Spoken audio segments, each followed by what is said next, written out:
What are some of the classification systems used historically?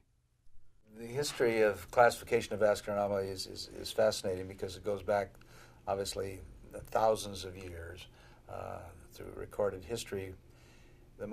Probably the first classification systems indicted mother because she, the belief in a folklore sense was that the mother could imprint her hapless babe with a vascular anomaly by her emotions.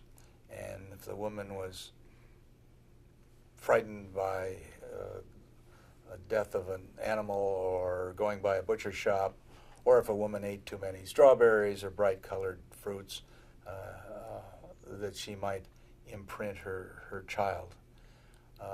And this so-called doctrine became a doctrine in time of maternal impressions, lingered on and still lingers on. There are women who have a baby who's born with a vascular birthmark, obviously feel guilty and wonder if there's something that they did wrong to cause this vascular anomaly.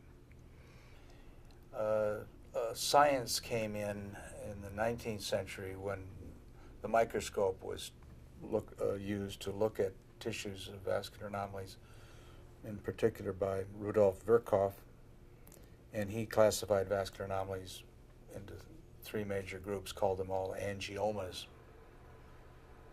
Later on, around the turn of the 20th century, embryology became a very important basic science to medicine, and there were embryologic classifications based on an understanding of how blood vessels developed in various models.